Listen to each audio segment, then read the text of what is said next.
Hola, hola, ¿qué tal? ¿Cómo les va? Bienvenidos a un nuevo Pasión Nacional aquí por Radio Nacional Rosario. Los vamos a estar acompañando hasta las 20 con todo el resumen deportivo local, nacional e internacional, porque realmente hay un montón de cosas y además también estamos en la previa de la penúltima fecha de lo que serán las eliminatorias rumbo al Mundial 2026, pero además también estamos en la previa de vivir el último partido de Lionel Messi, oficial al menos, en tierras argentinas. Será este jueves, será en la cancha de River, frente a Venezuela, y realmente es como que se empieza a sentir eso, ¿no? Con esta selección argentina ya clasificada a la próxima Copa del Mundo, con Venezuela que viene a jugarse parte de lo que queda, ¿no? En estas dos fechas de las eliminatorias, buscando su lugar por primera vez en un mundial, o también al menos ir al repechaje. Recordamos, los 6 primeros de Conmebol van directamente al Mundial, el 7º juega por el repechaje. Hay varios equipos que están buscando algunos de esos lugares. Y este Mundial que de alguna manera, cuando ya termine las eliminatorias, se va a empezar a jugar, ¿no? Se va a empezar a jugar con los jugadores que se van a empezar a sumar a cada grupo de selecciones, buscando los partidos amistosos, empezar ya a programar lo que será la Copa del Mundo, que se va a jugar con el sorteo en el mes de diciembre, ahora que me doy cuenta, sí, ya de este año, el Mundial que se va a jugar en Estados Unidos, México y Canadá. Facu Rivera, Nacho Sansó, ¿cómo les va? Mis compañeros esta tarde, muy buenas tardes. Muy buenas tardes, Ari, el placer de saludarte. También el placer de saludarte, querido Ari, aquí para compartir esta hora con todo el deporte en nuestra casa, en la Fontana Rosa. Bueno, con poco fútbol tal vez en el día de hoy, más allá del promocional amateur. Fecha FIFA. Claro, porque hay fecha FIFA, por eso no hay mucho en juego. Y fecha FIFA, la penúltima, que se va a estar jugando el jueves. Exactamente, mañana se va a levantar el telón de la anteúltima jornada de eliminatorias rumbo al próximo Mundial de Estados Unidos, México y Canadá. En las eliminatorias Conmebol tendrá a las 20:30, a la hora señalada, 4 partidos. Colombia será local de Bolivia, Uruguay va a recibir a Perú, Paraguay se va a enfrentar a Ecuador, y a las 20:30, desde las 20 por Radio Nacional, con Fútbol Show Nacional, Argentina se va a enfrentar a Venezuela, como lo marcaba Ariel, en el último partido oficial de Lionel Messi en suelo argentino. 21:30, una hora después, Brasil se va a enfrentar a la selección chilena que ya se ha despedido del sueño mundialista. Así es, está la roja, que ya no tienen ninguna posibilidad, que el nuevo entrenador, Córdoba, no me acuerdo el nombre, Nicolás Córdoba, el interino. Bueno, pero al menos hasta que no consiga Chile otro. Claro, hizo declaraciones que realmente sorprendió, porque dijo que está devastada la selección. La verdad que me llamó la atención esas declaraciones, ese sincericidio por parte de Córdoba ante los medios colegas de país. Así que bueno, se ve que Chile en menos de 10 años destruyó todo lo que había convertido, todo lo que había hecho para ganar 2 Copas América, para hacer buenos mundiales, como fue el del 2014, Gran Mundial 2014, campeón Copa América 2015, campeón Copa América 2016. Exacto. 2018 fue al Mundial. No, sí. Ya no fue al Mundial. ¿Ese proceso inicia con Bielsa? Sí. Claro, sí, claro. Bielsa Sampaoli. Claro. Y algo de Pizzi, que agarra el envión de todo. Pero ya Pizzi se queda fuera del Mundial. Sí, exacto. Pero Pizzi gana la Copa Centenario. Sí. Claro, pero por eso venía el envión de lo que sale sido... segundo en la Confederaciones, que fue la última que se jugó. Mirá vos, bueno, o sea, Chile realmente se terminó autofagocitando toda una generación y todos unos logros que parecía que volvían a poner a Chile en los primeros planos del fútbol continental. Pero nos metemos en la fecha y ya empezamos a escuchar protagonistas. Mirá cómo será de paradójica la historia, que bueno, ese Mundial de la refundación de Chile fue Sudáfrica, que volvió después de 12 años con Marcelo Bielsa. Ese fue el último de Paraguay. Mirá. Con el Tata Martino, después Paraguay no volvería a clasificar una Copa del Mundo. Gran Mundial de Paraguay, cuarto de final, perdiendo frente a España, la postre campeona del mundo, y luego nunca más mundiales para Paraguay. Hasta mañana tal vez. Claro, y Paraguay, recordemos, esa generación de jugadores, ese gran Mundial 2010 y después finalista de la Copa América el año siguiente en la Argentina, 2011. Por eso Tata Martino es un tipo tan querido dentro de lo que es Paraguay. Y bueno, justamente Paraguay mañana está ante la chance concreta, si suma ante Ecuador, o incluso si pierde y se dan algunos resultados, de volver a la Copa del Mundo. Es cuestión de tiempo para que se oficialice lo de Uruguay y lo de Paraguay. Ambos arrancan con 24 unidades, tienen 6 de ventaja respecto a Venezuela. Tendría que pasar una catástrofe para que no clasifiquen.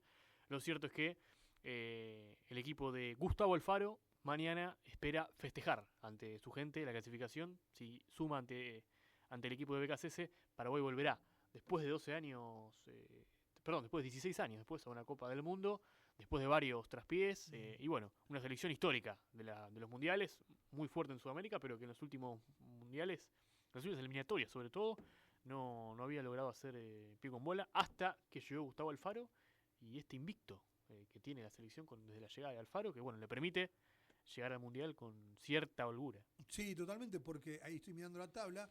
Ya de por sí, hasta perdiendo, si no gana Venezuela, está dentro. Exacto. Porque le lleva 6, cuando quedan 6 en juego, ya Bolivia no lo alcanzaría. Así que su rival aquí es Venezuela, que hoy Venezuela está en lugar de repechaje, aún perdiendo Paraguay. Y si Venezuela no gana frente a la Argentina, que es algo muy posible también, claro, sí. Paraguay estaría ya matemáticamente clasificado directamente a la próxima Copa. Por eso mañana se prevé un clima de fiesta allí en el Defensores del Chaco, y habló Gustavo Alfaro, el técnico argentino que dirige a la selección de Paraguay. Lo escuchamos. Yo no dirijo jugadores de fútbol, yo conduzco personas, y son personas que tienen sentimientos, que tienen sueños, que tienen vacilaciones, que tienen búsquedas, que tienen frustraciones, que tienen incertidumbre, y son lugares que ya uno pudo haber estado y trata de acompañarlos en algún punto. Me tocó tanto en Ecuador como después cuando fui a Costa Rica, cuando me tuve que venir para acá. La relación que tenía con los chicos de Costa Rica, que tengo con los chicos de Costa Rica, es excelente, como la tengo con los chicos de Ecuador. Y vengo acá y describir la relación que yo hoy tengo con los chicos de Paraguay es hermosa, porque es la misma que tengo con la de los jugadores de Ecuador o con lo de los jugadores de Costa Rica. Entonces, para mí, jugar contra ellos es algo muy fuerte, porque obviamente que tengo sentimientos, si no sería un vendedor de simulacros, que lo único que hago es venderte un simulacro para sacarte ventajas, para conquistar tu voluntad, para un beneficio, y yo no soy así. Y para mí, yo siempre lo digo, el éxito más trascendente que puede tener un entrenador es cuando va a jugar contra un equipo que hay un jugador que dirigió en el otro equipo y te viene a saludar antes que empiece el partido. Y eso me pasó con Aitan Nández cuando jugamos, que tuve el placer de dirigirlo en Boca, o Alexis McAllister cuando jugamos con Argentina, y un montón de jugadores que tuve la chance de dirigir en un momento, y yo digo que para mí esos son los verdaderos éxitos. Entonces la palabra de Gustavo Alfaro, el cazador de utopías imposibles. Y no es un vendedor de simulacros. Exacto. Siempre el estilo y la impronta, ¿no? Sí, el rafaelino, qué bárbaro. Yo a veces pienso en Alfaro. Yo soy de los que se crió viendo al Atlético de Rafaela luchando por llegar a la B Nacional en una histórica serie, jugando contra Huracán en el torneo 87-88, en la B Nacional esto, y que venía del regional, de los viejos regionales, venía Atlético de Rafaela, y era todo una sorpresa, que un equipo de Rafaela jugando en la segunda categoría del fútbol argentino. Bueno, el número 5 de ese equipo era un jovencísimo Gustavo Alfaro, que después termina teniendo una aceptable carrera como... Sí, gran carrera como técnico en el fútbol argentino. Sí, como jugador decía. Sí. Y después, bueno, como técnico claramente fue mucho más su carrera. A ver, San Lorenzo, Boca, ya con eso te pone en otro nivel, y encima después ya 3 selecciones. La charla que tuvo con Julio Grondona, el campeón con Arsenal de todo. Bueno, Arsenal, me estaba olvidando. Claro, eso. Grondona le dice a Alfaro, perdón porque nadie te va a reconocer estos triunfos, porque claro, ese Arsenal, caballo del comisario, claro. Perdón porque nadie te va a reconocer estos triunfos que verdaderamente lograste, recuerdo, ganándole a la América. Sí, a la Una América. final, ganó la Sudamericana en su primer ciclo, y después volvió a Arsenal, años más tarde, ganó el torneo Clausura, aquel de la definición con Tigre, y ganó después la Copa Argentina. Claro, impresionante, la verdad. El único de los... Obviamente que tuvo varios pasos flojos como técnico. Bueno, uno fue acá en Rosario, ¿no? Con Central. Muy mal, le fue realmente... estuvo 14 partidos, perdió 10. Hoy yo no sé si otro técnico le bancaría que 14 partidos... O sea, se fue con ese récord. Perdió 10, ganó 2 y empató 2. Gustavo Alfaro en una pretemporada en la cual le habían traído los 5 refuerzos que él había pedido. Antes de arrancar la pretemporada ya estaban los 5 refuerzos acá y no dio pie con bola. Y terminó siendo el campeonato, creo que fue ese el campeonato que Central termina porque descendiendo. Luego de él agarra Madelón, que termina con el desenlace. Claro, después Madelón vino Cufaro. No, Cufaro, después Madelón. Exactamente, hubo ahí una transición. Pero bueno, la verdad que fue... San Lorenzo no me acuerdo cómo le fue. Creo que no le fue No tan le fue bien bien. tampoco. Pero No. con Boca sí. Con Boca sí. Bueno, entonces juega Paraguay y busca volver a un mundial de fútbol. Me pone contento que Paraguay, que un país como Sí. Paraguay, el hermano país paraguayo, tenga la chance de poder volver a un mundial y darle una alegría a un pueblo muchas veces cagado a palo por la historia, ¿no? Sí. Y también por la vida, así que me parece espectacular que Paraguay tenga la posibilidad de volver a una Copa del Mundo. Y el rival de turno será Ecuador, que lo comanda Sebastián Becasese, Que ya un está Ecuador clasificado. que ya está clasificado, teniendo esa sanción de 3 puntos. Exacto. Esa quita lo Arrancó -3. arrancó -3 Y está segundo. y está segundo en esta temporada. ¿Becasese estuvo toda la eliminatoria? Ah, Después de la Copa América arrancó. Igual que Alfaro. Arrancaron en la misma fecha. Después de la Copa América. ¿y quién era el entrenador anterior de Félix el español? Sánchez, el español, español que que venía de Félix Qatar. Sánchez. Cierto. Tal cual. Y escuchamos lo que dice Sebastián Becasese respecto a esta concatenación de buenos resultados que se le viene dando a su seleccionado. Escuchamos lo que dijo Becasese.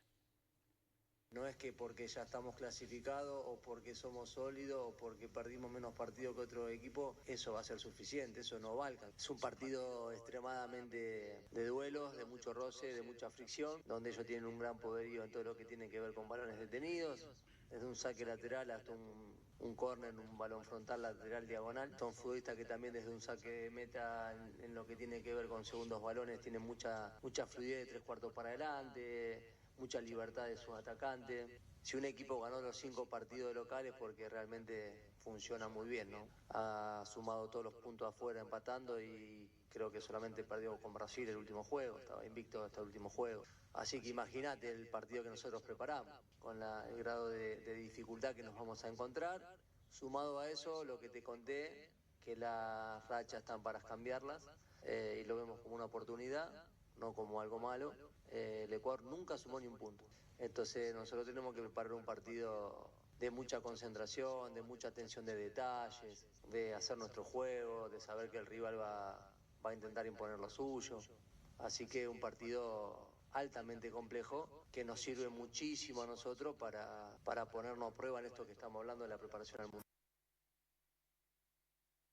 Ahí pasaba Sebastián Becasese, del entrenador de un Ecuador que es el equipo que menos perdió. Sí. En estas eliminatorias perdió solamente 2. Para comparar, la Argentina perdió 3. Mirá vos. Si bien Argentina ganó 11, empató 2 y perdió 3, Ecuador ganó 7, empató 7 y perdió solamente 2 en esta Juegan regularidad. y la última jugó con Argentina. Y la última tiene que chocar con la selección nacional, es verdad. Igualmente ya lo encuentra con clasificado. Sí. Se lo encuentra con su totalidad en el Mundial. Sí, totalmente. Este mundial, recordamos, particular, ¿no? Porque ya con 48 equipos Sí. rompieron el mundial, ¿no? Una eliminatoria particular, porque de 10 que clasifiquen 6 y medio, Claro. era medio complicado quedarse afuera de este Mundial. Sí, estaba pensando también, bueno, Europa, que ya arrancaron la mitad de los grupos, la otra mitad no, porque recordamos que ahora quedó, como hay grupos de 4 y de 5, los de 4 tienen Son 6 fechas en total Exacto. y los de 5 tienen 10. Claro. Hay 4 fechas de diferencia. Entonces ahora van a empezar a arrancar los de 6 porque así terminan todos parejos. Porque después tienen que jugar las eliminatorias de playoff. Bueno, la verdad que es como todo raro, ¿no? En esta Copa del Sí, de Mundo. hecho, los repechajes van a ser el año que viene.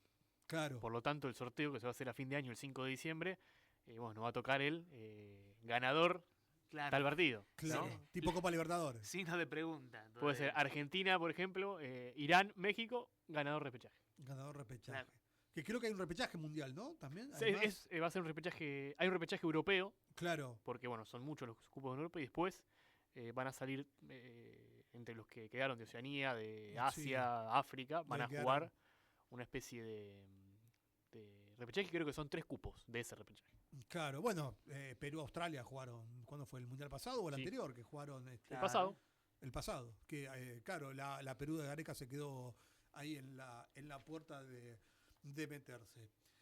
Bueno, volvemos o nos metemos ya en lo más local. Hay novedades del ascenso. Exactamente, porque se confirmaron 2 lesionados en Central Córdoba de Rosario en medio de esta etapa que está transitando, esta etapa final del torneo de la Primera C. Malas noticias para la dupla técnica de Teglia y Acoglanis, porque hoy se comunicó que el defensor Mateo Jaksuk fue diagnosticado con un esguince de tobillo derecho de grado 2 y lo que lo llevará a una recuperación de 3 a 4 semanas. Y al mismo tiempo, el zaguero y capitán Paulo Killer sufrió un golpe en el encuentro que jugó el fin de semana pasado el Charrúa ante Mercedes en el Gabino Sosa. Recibió 6 puntos de sutura por un corte en el arco superciliar izquierdo y es duda para el próximo encuentro que tiene que enfrentar el Charrúa en condición de visitante ante Leandro Enealem en la lucha por no perderle pisada a Ituzaingó, si bien la distancia con los pocos puntos que quedan en juego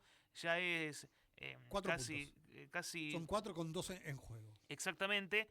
En esa lucha son 2 bajas sustanciales en zona defensiva que va a tener que emparchar allí la dupla Teglia y Acoglanis. Sí, y además también, bueno, un partido importante, más allá que Central Córdoba va a estar jugando, como bien decía Nacho, con Leandro Enealem, partido durísimo porque Alén está peleando por meterse en el reducido. Claro. Hoy por hoy ocupa el último lugar en el reducido. Otros partidos importantes que Central Córdoba va a estar mirando de reojo es el que van a estar jugando justo José Urquiza y Berazategui. Berazategui está segundo con los mismos puntos que Córdoba, con 41, y Urquiza está por detrás de ellos con 38. ¿no? Por eso es importante que Central Córdoba gane frente a Alem y veremos qué pasa con Ituzaingó. Yo creo que si le gana a Muñiz el verde, me parece que ya serían 9, mantendría los 4 con 9 en juego, ¿no? Creo que sería difícil ya que se le empiece a escapar ese primer lugar. Recordamos, son 2 zonas. El primero de cada zona clasifican a la final del torneo y además también se clasifican para la Copa Argentina del próximo año. Y sería una pena. Igualmente Córdoba seguiría, ¿no? Luchando por el segundo ascenso, que no es nada menor. Claramente. Vamos a hablar de tenis, Ari, porque bueno, ayer decíamos, jugaba Djokovic por la noche, bueno, ganó. Fue triunfo frente a Taylor Fritz, 6-3, 7-5, 3-6 y 6-4.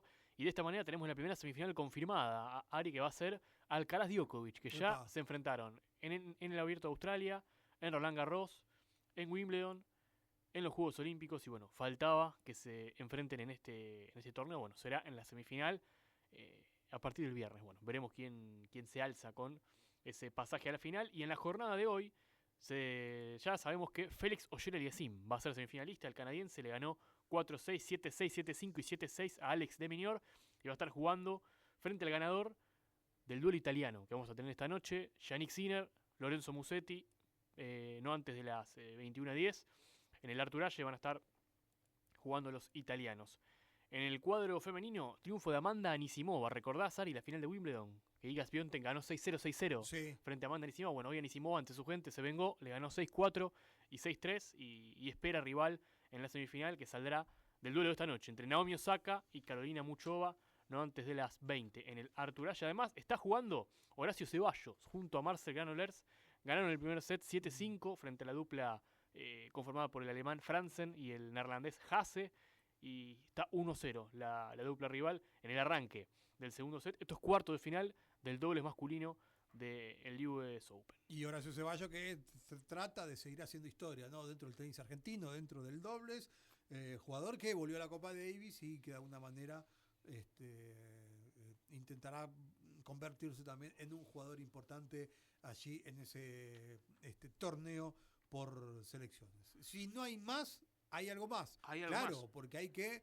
La invoqué justo, ¿no? De exactamente, de 3. Porque se viene el básquet. Sobre la campana. Claro, sobre la exactamente, porque encima. Anoche hubo clásico en el barrio República de la Sexta. Atalaya superó a Sportmen en un clásico, en una actuación impecable. ¿Cuánta gente del murió azul en el partido?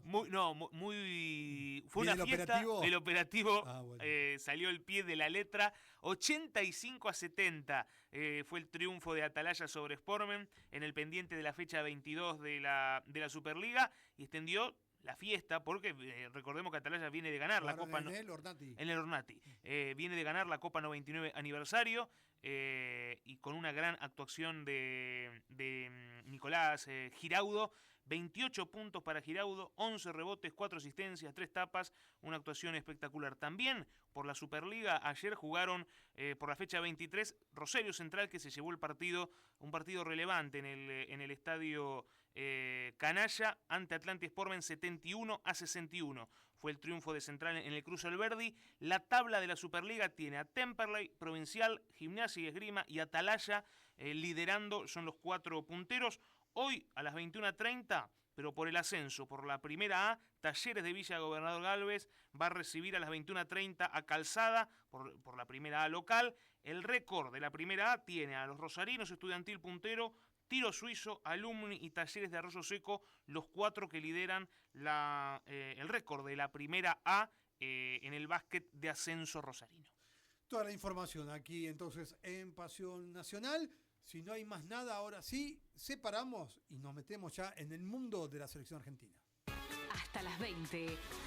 Fútbol, Pasión Nacional Rosario. Hoy es un día hermoso que nos invita a disfrutar. Tenemos todo dado para ganar. Este es un nuevo año y es una nueva oportunidad. Podemos cambiar todo lo que está mal.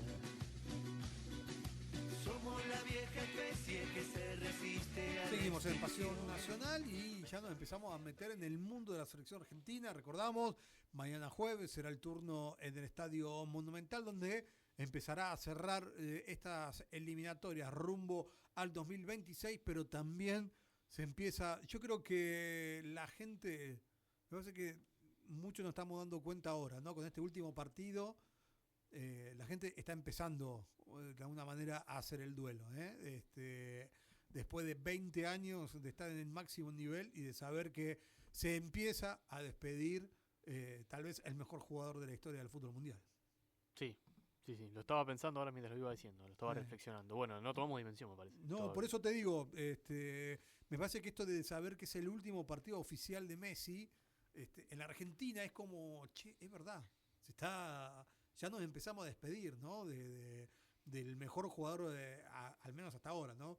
Sí, pero aparece alguien mejor, pero bueno, lo que le ha dado Messi a la selección es impresionante, lo que le ha dado al fútbol mundial, ¿no? Y se empieza a despedir, y de alguna manera se empieza a terminar una era de la historia del fútbol. Sí, sobre todo pienso en lo lejos no lejos, porque yo lo siento cerca todavía, lo que fue Qatar, ¿no? La celebración del Mundial, el desahogo, el objetivo cumplido, el ya está de Messi al palco, apenas terminó el partido.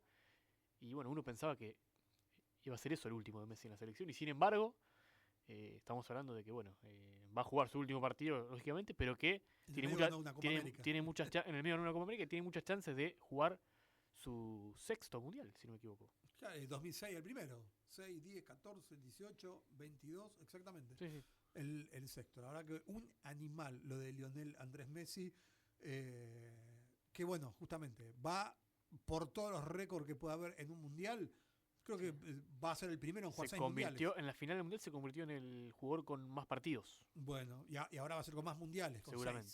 6. La verdad que impresionante, y eso lo da la mejor selección de toda la historia, como es la que estamos viviendo y disfrutando, ¿no? En estos momentos, en esta post-Qatar, con todo lo que se va en Qatar y las 2 Copas América y Scaloni y todos estos jugadores. Messi puntualmente fue un proceso que quizás no lo quisimos ver, el hecho de primero dejar el fútbol de elite, el fútbol europeo, para mudarse quizás a un fútbol menos convencional, el de la MLS, y ahora, bueno, iba a llegar este momento, y el momento llegó, y será mañana. Por lo menos lo vamos a escuchar a Lionel Scaloni hablando sobre este retiro parcial, porque será el último partido oficial. Sí. Seguramente habrá otras chances de verlo a Lionel Messi con la celeste y blanca jugando en la Argentina. Primera parte de la conferencia que dio hoy Lionel Scaloni en este mediodía, hablando sobre esta cuestión, el último partido de Lionel Messi y todo lo que le genera al entrenador de la selección haber formado parte de toda su historia quizás futbolística con la selección, con Lionel Messi. Escuchémoslo. Y y haber tenido de compañero, poder darle la pelota, para mí ha sido algo hermoso en ese momento, y después poder haber estado un mundial con él y que lo haya ganado, bueno, es emocionante. Seguramente con el correr del tiempo a lo mejor nos daremos cuenta mucho más de todo esto. Mañana será un partido lindo, emocionante. Seguramente no sea su último partido en Argentina, y lo digo desde el punto de vista porque ya nos encargaremos, si él decide que sea el último, de poder que juegue otro, porque es evidente que así será, se buscará el momento, porque lo merece. Es un placer, hay poco más que decir. Todo lo que genera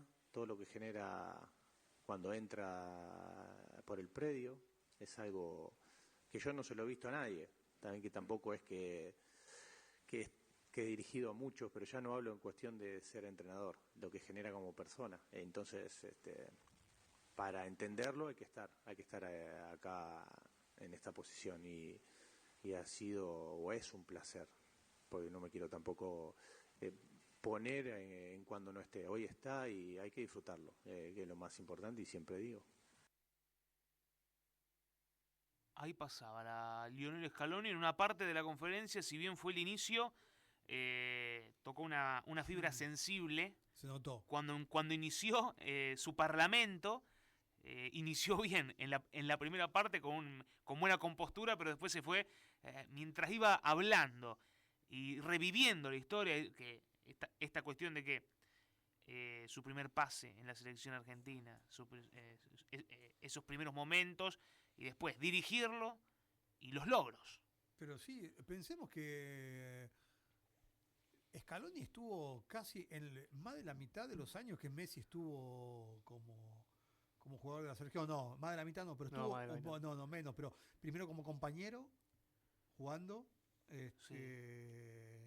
y después, bueno, primero como integrante del cuerpo técnico de Sampaoli, y después como técnico de la selección. Un año como integrante del grupo de Sampaoli, ya son 6 como técnico, 7. 7, Y bueno, tenés los primeros 2 como compañeros. Son 7, 9, Sí. sobre 20 que estuvo Sí. Messi en la selección. Casi la mitad. La mitad de todo el tiempo de Messi en la selección, desde ese día del partido contra Hungría, era Sí. el día del debut, ya Scaloni estuvo ahí como compañero, y ahora va a estar casi en el último, más el Mundial, ¿no? O sea, de los 21 años, 10 con Scaloni al lado. Impresionante eso. Impresionante. Segunda parte de Lionel Scaloni, hablando sobre el Dibu Martínez, porque, a ver, fue noticia el Dibu Martínez, Sí. o no noticia, Claro. porque bueno, era un hecho su salida del Aston Villa. El Dibu Martínez se sabe que desea dejar el club. Incluso el equipo británico tiene la intención de venderlo por el hecho de lo que ganaría con la venta del Dibu Martínez, pero no encontró todavía, bueno, ya el mercado Pasa con cerró, Dibu Martínez. no encontró una oferta. Se hablaba del Manchester United, que tampoco da pie con bola en el tema arqueros, y finalmente no se dio ese pase al United. Y bueno, seguirá atajando hasta el Mundial al menos en el Aston Villa. Esto dijo Scaloni. Todos los jugadores van a viajar a Ecuador, dependiendo de cómo terminen, de si hay sancionado o no hay sancionado. En eso no va a cambiar. Todo dependerá mucho de cómo termine el partido con Venezuela, pero en principio es esto. Y Emiliano bien, al final no se hizo su pase. Ayer estuvo de cumpleaños, estaba alegre, estaba bien.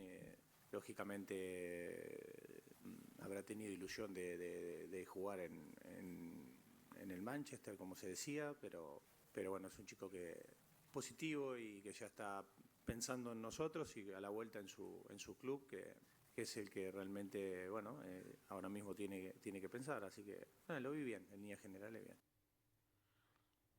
Lionel Scaloni, ¿por qué no hay ofertas?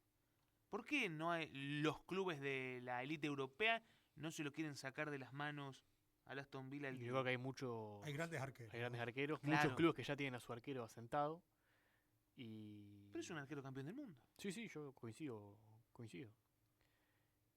Yo pensé que Además, el United iba a ir por Dibu Martínez. el Sin Manchester- embargo, esperaron a que debuten.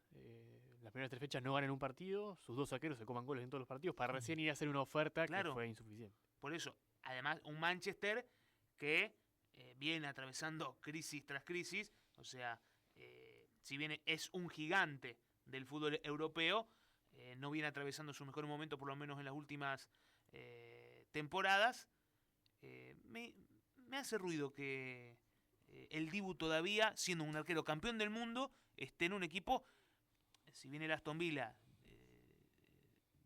es un equipo de segundo nivel, fuera del Big Six.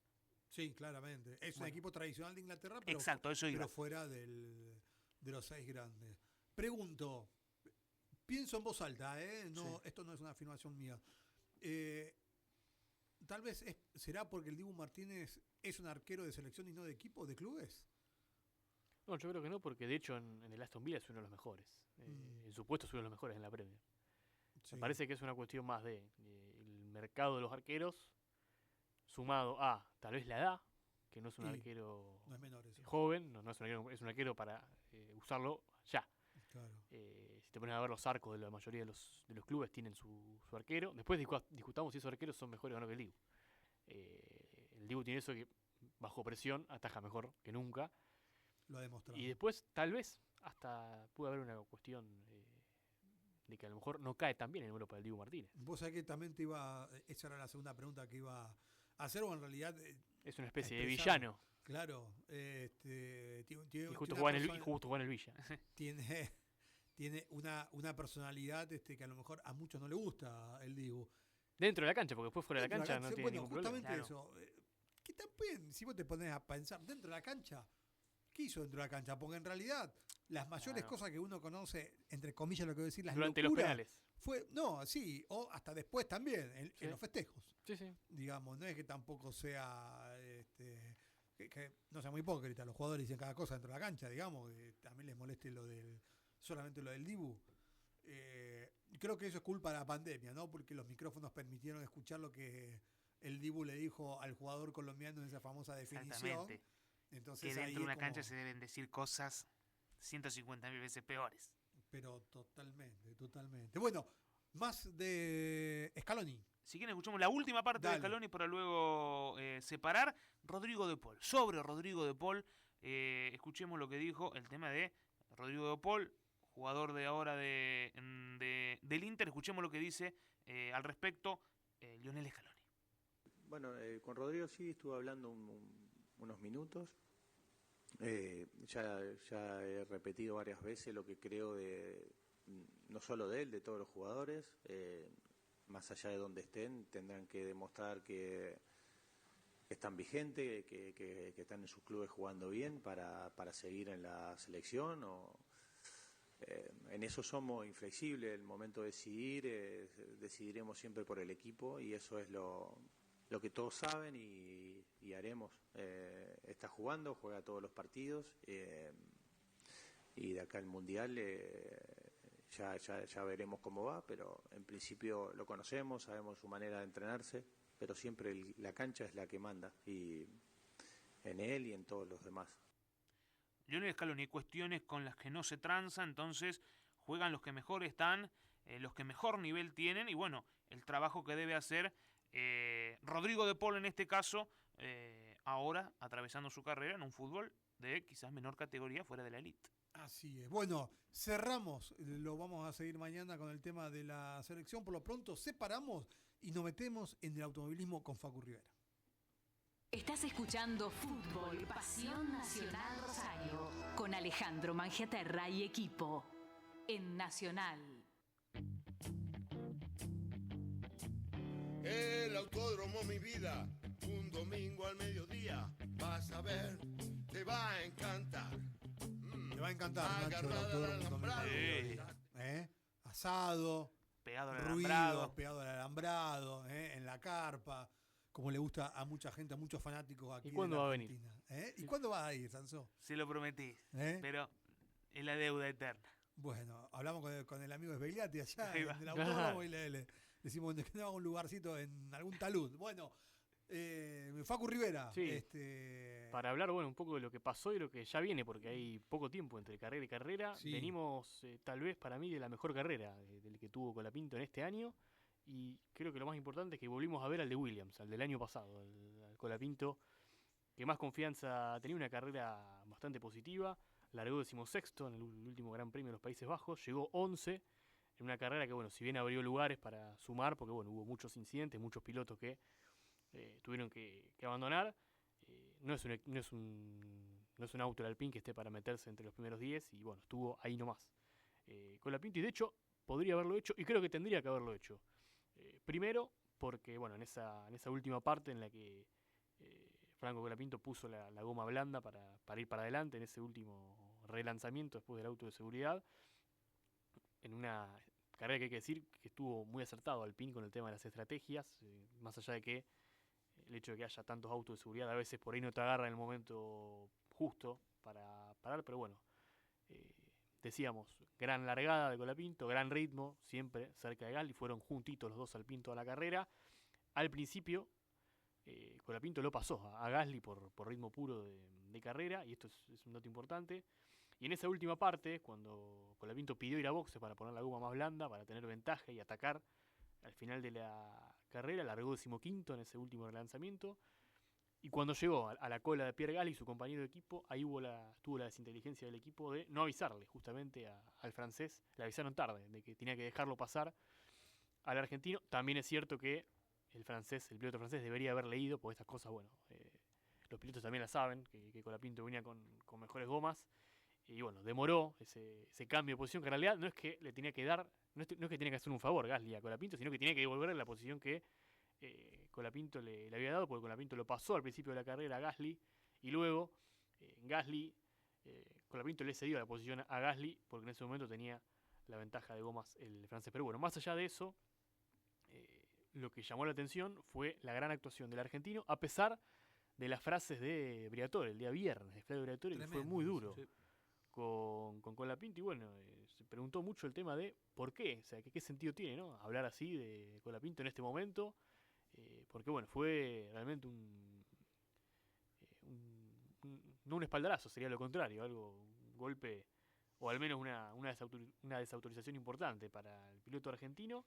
Y después, cuando vi más detenidamente las frases de Briatore en el momento que dijo lo que dijo, estaba sentado al lado de James Bowles, que es el director de Williams, el tipo con el que tuvo que negociar la llegada de Colapinto, y también estaba al lado de Toto Wolff, que es el director ejecutivo de Mercedes, que es el nuevo proveedor de motores de Alpine para el año que viene, el motor Mercedes.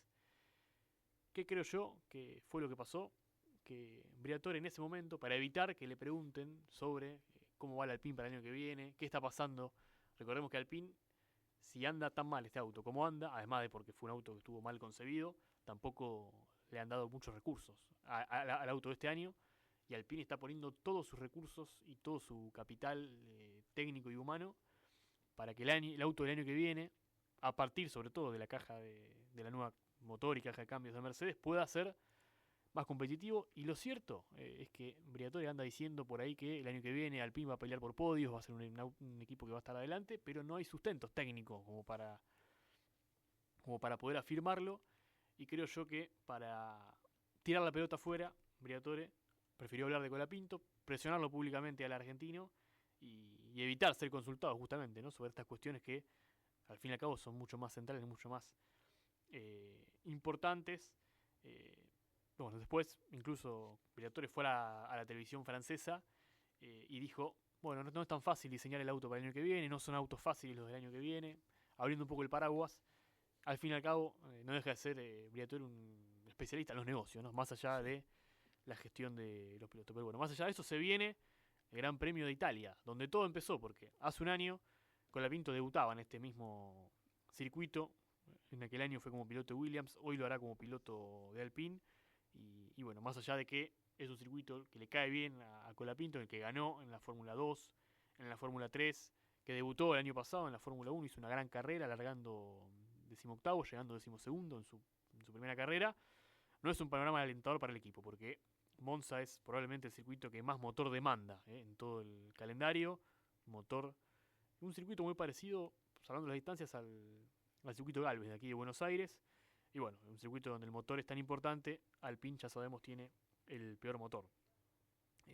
La unidad de potencia Renault es la que menos prestaciones ofrece De hecho, si uno mira las carreras anteriores, ni en 2022, ni en 2023, ni en 2024 Alpine sumó puntos con ninguno de los dos autos en esta carrera, así que bueno, para tener un poco el panorama de lo que podrá ser esta carrera, no es cierto, como leí hoy, y bueno, y lo aclaró bien Nacho hace unas horas en Viaje Nacional, que Colapinto no va a correr, sino que el que va a correr en la primera práctica libre es Polaro, que es el piloto de reserva, por esta regla que tienen los equipos de que cada piloto titular tiene que ceder su butaca al menos 2 veces durante el año a los pilotos reserva. Gran premio entonces de Italia, lo que se viene este fin de semana, viernes 8:30 la primera práctica, sin Colapinto, segunda práctica libre a las 12 ya con Colapinto, y luego la actividad normal, el sábado 7:30 el último entrenamiento, la quali a las 11 y el domingo a las 10 la carrera en la casa de Ferrari en Italia frente a todos los tifosi y con Franco Colapinto corriendo y bueno, viendo si puede seguir en esta curva ascendente. Fue positivo lo que mostró en los Países Bajos. Esperemos que a partir de ahora, en este ciclo de 9 carreras que repite, porque ya a partir de ahora son todos circuitos que Franco ya conoce de su paso en Williams, podamos ver mejores carreras, mejores performance del argentino. Ahí pasaba entonces la columna de Facu Rivera, ya cerca del final. Nos separamos, nos quedamos un minutito más con novedades de Central y de Newell antes de irnos, Nacho. Exactamente, si hablamos de Rosario Central, el canalla se sigue entrenando, por supuesto, de cara a lo que será el próximo objetivo, que se llama Boca, el próximo domingo 14 de este mes, cuando el Ceney se deba visitar al canalla 17:30 de ese domingo. Falta mucho, hay ensayos, continúan, este fin de semana van a tener libre 2 días los jugadores. Y por supuesto todavía no hay definición de cuándo se pueden jugar los 45 minutos que restan del partido que se suspendió el fin de semana pasado por lluvia ante Sarmiento en Junín. Si bien el trascendido marca que será de mediados a fines de octubre, no hay nada sentenciado por el lado de Rosario Central. Bien, y por el lado de News All Boys, que hoy entrenaron doble turno y bueno, la gran pregunta que se hace en Newell es por qué todavía no se sabe la sede ni la hora del partido Copa Argentina. Hoy exactamente van a faltar 2 semanas para el partido. Claro, y ya eso hay que empezar a preparar logística, hay que empezar a preparar varias cosas. Pero bueno, parte también de esta organización que tiene hoy por hoy el fútbol argentino. Una Copa Argentina que dándole una vueltita de tuerca nada más podría estar mucho mejor. Y podría haber cambios para la Copa para el año que viene. ¿En qué sentido? Cambio de televisación, por ejemplo, de dueños de los derechos televisivos. Mirá. Y cambio de formato. No un cambio grande, pero sí al menos esto que decís vos de cuándo se juegan los partidos. Bueno, Lo escucharon, Ariel, te escucharon. Sí, me escucharon.